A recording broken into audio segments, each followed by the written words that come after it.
Au nom du Père, du Fils et du Saint-Esprit, ainsi soit-il. Vous savez que durant la passion de notre Seigneur, il y a eu des phénomènes extraordinaires qui ont précédé et qui ont accompagné toute cette passion du Christ. Le soleil s'est éclipsé, la terre a tremblé, le voile dans le temple s'est déchiré d'une manière non faite de main d'homme, donc miraculeuse.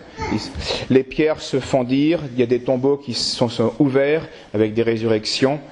Et pendant ces événements-là, juste avant la mort de notre Seigneur, pendant son trajet, il y a une foule de femmes particulièrement qui ont pleuré, qui se sont lamentées sur l'état dans lequel on avait réduit notre Seigneur Jésus-Christ, de manière purement humaine, par compassion. Et vous savez que notre Seigneur leur a répondu ceci: « Ne pleurez pas sur moi, mais pleurez sur vous et sur vos enfants. Ne pleurez pas sur moi, mais pleurez sur vous et sur vos enfants. » Cette phrase manifeste donc qu'il y a donc un malheur qui est pire que celui de la passion, et c'est sur ce malheur-là qu'il faut pleurer. Il y a quelque chose de plus affligeant encore que d'avoir traité ainsi le Christ. Et quel peut être ce malheur qui est encore plus affligeant, plus grave que cette passion? Eh bien, quel est-il si ce n'est celui qui a causé la passion? Et c'est donc le péché, bien sûr. Cette phrase de notre Seigneur manifeste qu'au-dessus du mystère du Dieu souffrant, il y a un mystère encore plus grand, encore plus profond, qui est le mystère d'un Dieu pénitent. Au-dessus du Dieu souffrant, il y a le mystère du Dieu pénitent. Comment est-ce que Dieu même a pu vouloir faire pénitence? C'est tout le mystère de l'incarnation et de la rédemption. Jésus-Christ, durant sa passion, a voulu en effet pratiquer la vraie pénitence. Vous le savez qu'elle se compose de ces deux actes principaux qui est la contrition, puis la satisfaction. D'abord la contrition où on doit vraiment détester nos péchés, la haine du péché, contrition. Et puis la satisfaction, on doit réparer, expier ces péchés. Eh bien notre Seigneur a fait ces deux choses-là, bien qu'il n'y ait aucun péché à s'attribuer à lui-même. Il l'a fait non pas pour ses péchés, mais il l'a fait pour nos péchés, pour les péchés des autres. Et nous allons voir que la passion de Jésus-Christ qui est le médiateur entre Dieu et les hommes, a été la pénitence universelle, publique, authentique, parfaite de tous les péchés des hommes qui devraient nous faire couler des larmes, non de vaine ou stérile compassion, comme apparemment le Seigneur le reproche à ces femmes, mais d'une efficace et d'une sainte componction, contrition, pénitence. Voyons aujourd'hui simplement, et nous verrons dimanche prochain le deuxième aspect, la satisfaction, voyons aujourd'hui simplement le Dieu pénitent dans la contrition, dans la détestation du péché. Quand est-ce que Dieu a publiquement, on pourrait dire officiellement, fait cette pénitence de contrition pour tous nos péchés? Eh bien, c'est au Jardin des Oliviers, où notre Seigneur, s'est affligé, s'est contristé devant ses apôtres et donc devant nous. L'Évangile le dit, il a commencé à être triste. Et notre Seigneur le dira, je suis triste, mon âme est triste jusqu'à la mort. Donc au maximum, jusqu'au plus loin que les forces humaines peuvent supporter cette contrition. Jésus a donc été accablé de frayeur et d'angoisse tout au long de son agonie, au point, vous le savez, de suer une sueur de sang. Et qu'est-ce qui a donc effrayé à ce point le Fils de Dieu, au point d'en trembler intérieurement et d'en trembler du sang? Eh bien, ce n'est pas d'abord et principalement le fait de mourir sur une croix dans l'ignominie et d'être rejeté par les hommes. Bien sûr, cela l'a affligé, l'a fait souffrir, mais il avait confié à ses apôtres vouloir désirer d'un grand désir de verser son sang pour glorifier Dieu son Père. Donc il était prêt au sacrifice de sa vie et cela n'était pas donc ce qui l'effrayait. Comme parfois on le voit, certains hommes sont bien consciemment, en pleine connaissance de cause, ils donnent leur vie. Ce n'est pas ça qui donc a effrayé au point de suer du sang notre Seigneur. Ce n'est pas sa mort prochaine qui l'afflige, c'est autre chose. C'est la malice de ces créatures. Ce sont nos péchés. Jésus, en effet, a porté le poids inimaginable, inconcevable, de toutes nos culpabilités. Lui qui était juste, lui qui était innocent. Il les a portés, il s'est revêtu, dit Isaïe, puis dira Saint Pierre, il s'est revêtu de nos péchés. Il a agonisé à cause de nos sacrilèges. ou à cause des blasphèmes, à cause de toutes les abominations faites par les hommes, de tous les scandales causés par les hommes. Et Jésus, pendant cette agonie, au jardin d'Olivier, a discerné et comme assumé distinctement, non seulement chaque pécheur, mais chaque péché de chaque pécheur. Les uns après les autres, il les a assumés et il en a souffert et il a détesté tous ces péchés. Et ceci de toutes les conditions, les péchés des riches comme les péchés des pauvres, les péchés des parents comme les péchés des enfants, les péchés des petits comme des grands, les péchés des prêtres comme les péchés des laïcs, et toutes sortes de péchés, toute essence de péchés, les médisances, nos impudicités, notre avarice, nos usures, les trahisons, les emportements, la cruauté, les mauvaises ambitions, les voluptueux, les impiétés, etc. Bref, c'est un déluge de malice, de malignité qui a provoqué cette sueur de sang, que notre Seigneur a distinctement assumé. Voilà donc ce que fut la contrition de notre Seigneur, d'un Dieu. Voilà comment il a détesté, jusqu'où il a voulu détester officiellement le péché. Et ce qui est encore plus étonnant, d'où la phrase de notre Seigneur, ne pleurez pas sur moi, mais pleurez sur vous et sur vos enfants. Ce qui est tout à fait étonnant et affligeant, eh bien, c'est que Dieu se trouble à la vue de nos péchés et que nous, bien souvent, nous sommes tranquilles. Dieu s'est affligé de nos péchés et nous, bien souvent, nous nous en consolons. Dieu s'est humilié et nous, bien souvent, nous nous élevons, bien que pécheurs. Dieu a sué jusqu'au sang et nous ne versons même pas de larmes intérieures. Dieu était, bien que innocent, évidemment, était triste jusqu'à la mort et nous, qui sommes pleins de péchés, eh bien, nous nous étonnons de subir des choses fâcheuses. Nous sommes, ou nous étions, ou malheureusement peut-être nous redeviendrons des ennemis de Dieu et nous avons voulu, ou nous voudrions être contents, bien qu'ennemis de Dieu. C'est ce spectacle qui manifeste chez l'homme une effronterie, pire qu'une effronterie. L'homme qui ne sait plus rougir, les prophètes reprochaient ça déjà au peuple juif, et c'était le summum de l'orgueil. Il ne savait plus, il reprochait à Judas de ne plus savoir rougir de ses péchés, de ne plus avoir honte. Et c'est quelque chose de monstrueux, en effet. C'est une insolence qui est scandaleuse, une témérité aveugle, une insensibilité qui ressemble à celle du damné. Quand on ne sait plus rougir de ses péchés, eh bien, il n'y a plus d'espoir de conversion, de vie, et donc de bonheur. D'où cette phrase de notre Seigneur à cette foule qui s'affligeait sur lui, sur ses souffrances, sur son corps déchiqueté: ne pleurez pas sur moi, mais pleurez sur vous et sur vos enfants. Il y a donc, par cette phrase, il manifeste qu'il y a quelque chose d'encore plus grave que le péché, c'est de ne pas pleurer le péché. Oui. C'est encore plus grave même que le péché, de ne plus pleurer le péché. C'est justement l'état de péché, c'est l'enfer. Notre Seigneur, donc, a plus souffert de nos contritions superficielles ou imaginaires, de la dureté de nos cœurs, plutôt que de nos fautes de fragilité passagères, même bien qu'elles étaient méchantes et malicieuses. L'agonie et la contrition de Jésus-Christ doivent donc nous faire comprendre, eh bien, que notre contrition ne doit pas être une pure cérémonie. Ce n'est pas un vain mot. Ça doit être un vrai retour, un vrai changement, une vraie conversion. On pleure. On doit au moins pleurer de ne pas pleurer.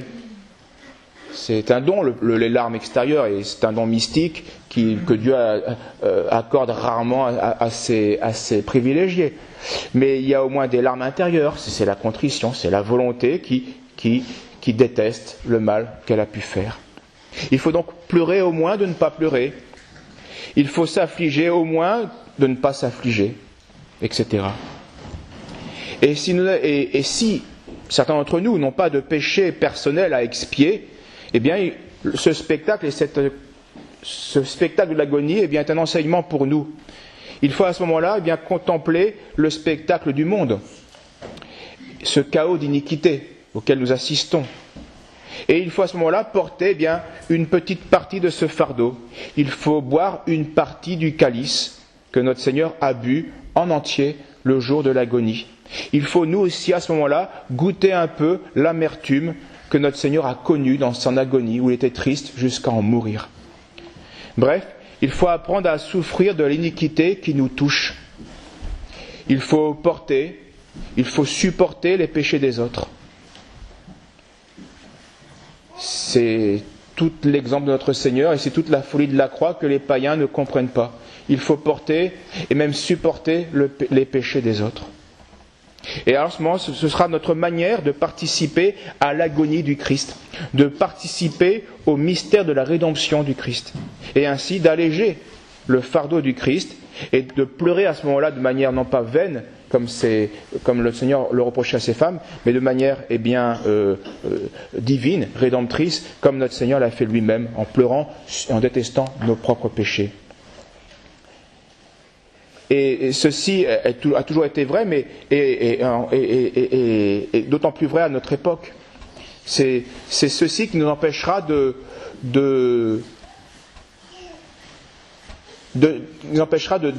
entre guillemets, de déprimer, d'avoir une mauvaise tristesse. Bien sûr que l'époque qui nous entoure est accablante. Mais pensons que nous n'avons qu'un tout petit faisceau de ce spectacle inique. Notre Seigneur, lui, a eu la totalité de ce spectacle, de tous les temps, de tous les lieux, de tous les hommes. Et c'est notre devoir de chrétien et aussi notre vocation chrétienne de participer à cette rédemption à notre toute petite mesure. Mais et c'est cela qui va donc transcender l'époque de la fin des temps, l'époque de l'Antéchrist qui régnera, où l'iniquité sera triomphante, où les justes seront accablés par les méchants.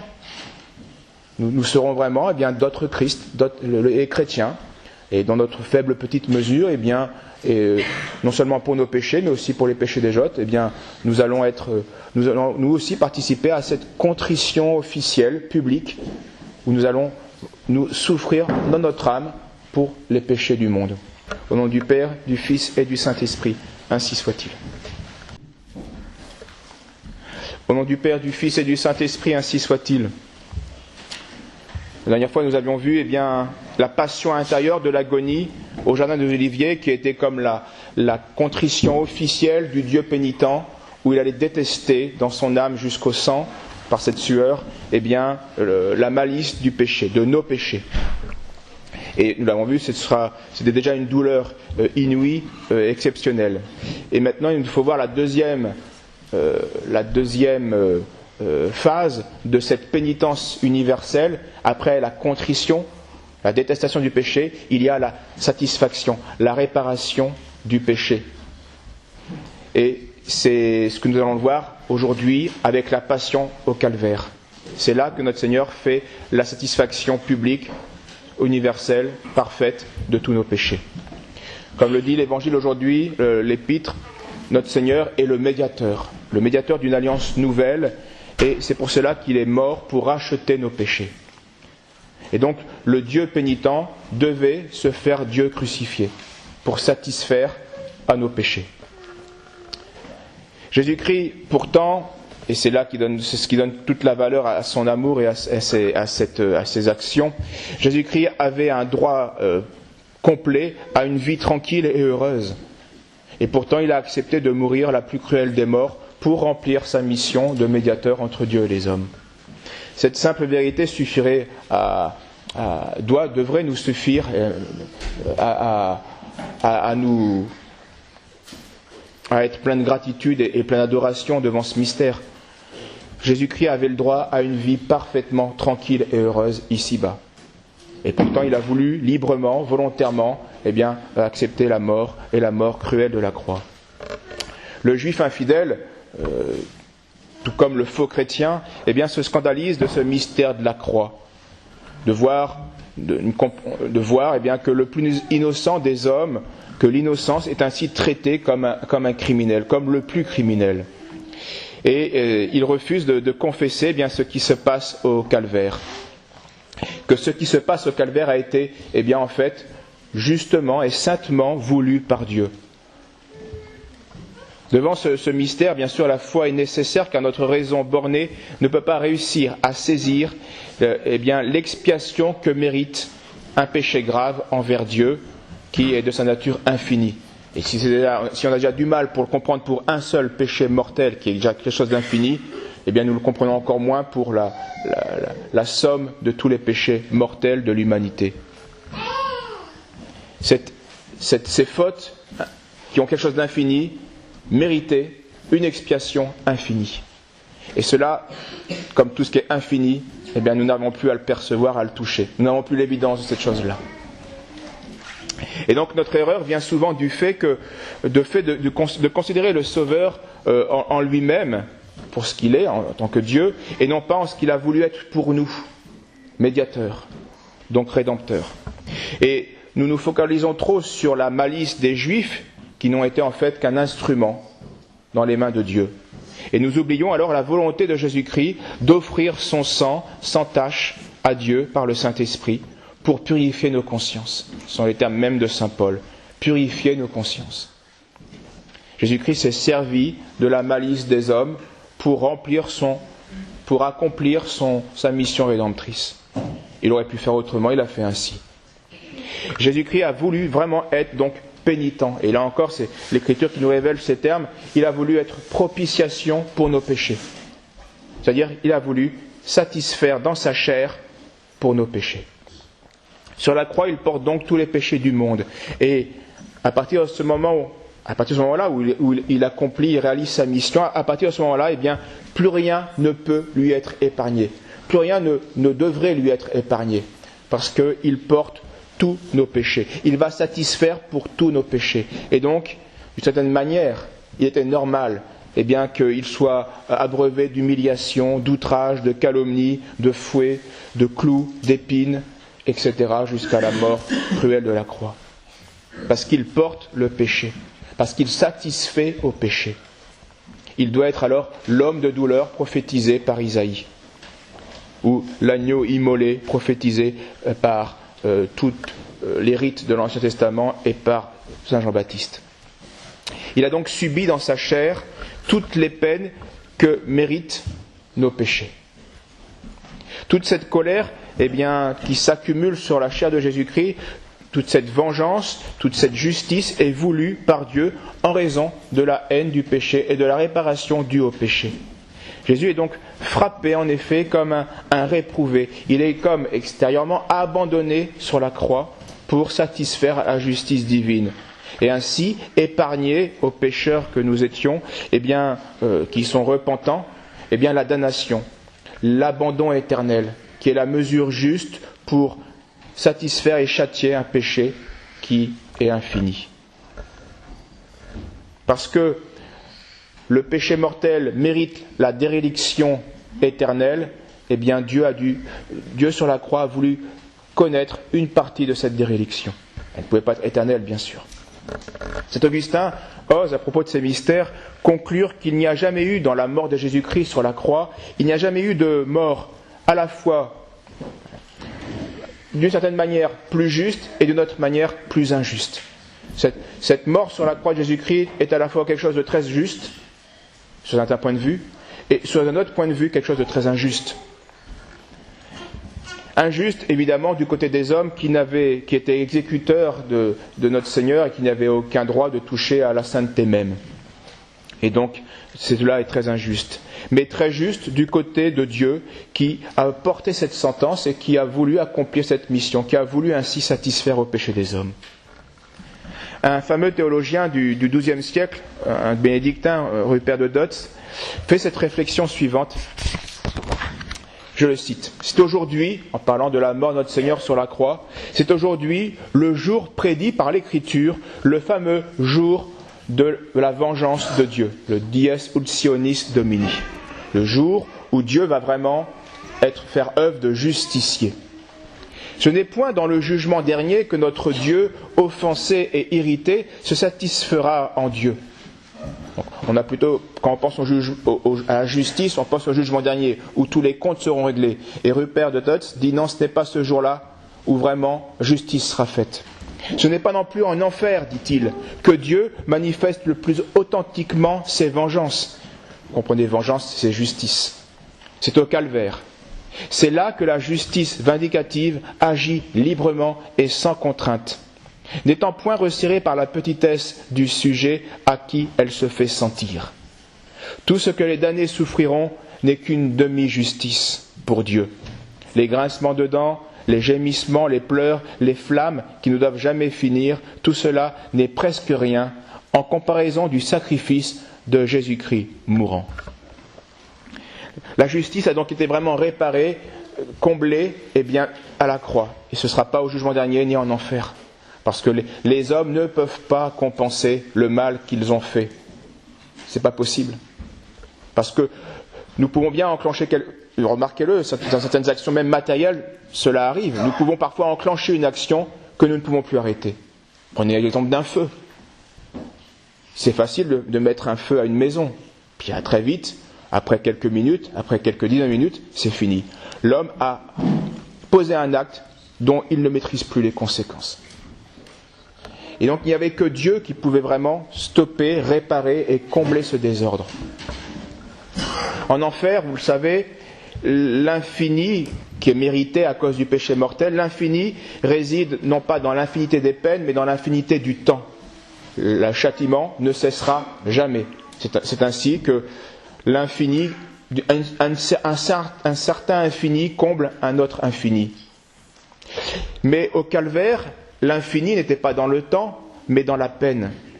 L'infini de la peine du calvaire venait non pas de l'infinité des souffrances imposées à Jésus-Christ, mais dans l'infinité de l'innocence de la victime et dans l'infinité de sa pureté, de sa sainteté. Et c'est là qu'on voit l'amour de Dieu, c'est que la moindre souffrance qui aurait été supportée par Dieu pour satisfaire nos péchés aurait été une peine infinie, qui aurait suffi à satisfaire à tous nos péchés. La plus minime souffrance aurait suffi à faire de cette souffrance sur Jésus-Christ quelque chose d'infini, qui suffisait pour parfaitement combler, réparer l'ordre détruit par les hommes et les péchés des hommes. Et on voit là la surabondance de souffrance que Jésus-Christ a voulu accumuler sur lui, bien montre ce grand désir dont le Jeudi Saint nous parlera. J'ai un grand désir de souffrir et de boire le calice pour vous, que le calice de mon Père, etc. Donc notre Seigneur, qui est lui vraiment saint, a voulu souffrir, satisfaire pour nous. Et malheureusement, nous ne sommes bien souvent pas capables de souffrir avec lui. Il avait donc bien raison de dire à ces femmes, ne pleurez pas sur moi, mais sur vous. Car nous voyons le juste faire pénitence, et une sévère pénitence, il est sacrifié, et nous voyons les coupables, est-ce que les coupables peuvent être épargnés? Puisqu'après cette phrase, il dira à ces femmes, ne pleurez pas sur moi, mais sur vous. Si on traite ainsi le bois vert, et c'était lui le bois vert, c'est-à-dire plein de vie, c'est lui la vie. Si la vie accepte de souffrir, même de mourir un instant, pour cela, comment traitera-t-on le bois sec? Le bois qui est justement sans vie, donc avec le péché mortel. Si déjà notre Seigneur a été accablé de toutes ces souffrances, qu'est-ce qu'il en sera de ceux qui le méritent vraiment? Des réprouvés. Dieu laissera-t-il les pécheurs impénitents dans les délices et les honneurs? Non, cela ne pourra avoir qu'un temps, alors qu'ils méritent l'opprobre et les tourments éternels. Bourdaloue, ce prédicateur, faisait devant ce mystère demander à ses auditeurs, c'était au XVIIe siècle, mais c'est vrai de tous les siècles, mais certainement encore plus aujourd'hui. Y a-t-il maintenant, disait-il, y a-t-il maintenant quelque pénitence réelle dans le christianisme? Il se posait cette question et s'étonnait. Quelle est la pénitence des chrétiens et à quoi se réduit-elle? Et il exhortait ses auditeurs à une réelle pénitence, non pas spectaculaire comme certains pas du désert ou certains mystiques qui ont tout revécu de la passion de Jésus-Christ. Cela n'est pas de notre ordre. Mais une pénitence qui crucifie réellement la chair, réellement nos défauts, réellement nos mauvaises passions, et qui va donc mortifier nos sens pour libérer l'âme de la mort éternelle, car ces passions nous conduisent parfois à une faute que nous ne pouvons plus, dont les conséquences, nous ne maîtrisons plus les conséquences, comme l'exemple du feu, qui est une faute plus ou moins grave.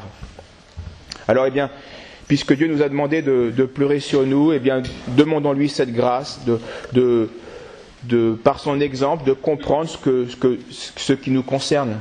Ce qu'il a fait n'est qu'un miroir pour que nous comprenions ce que nous avons mérité, et bien sûr il faut s'appuyer sur lui puisqu'il a fait la partie que nous ne pouvions pas faire, mais il faut compléter le reste, eh bien, en pleurant sur nous et en nous mortifiant réellement, c'est-à-dire en cessant d'offenser le bon Dieu ou de faire du mal aux autres.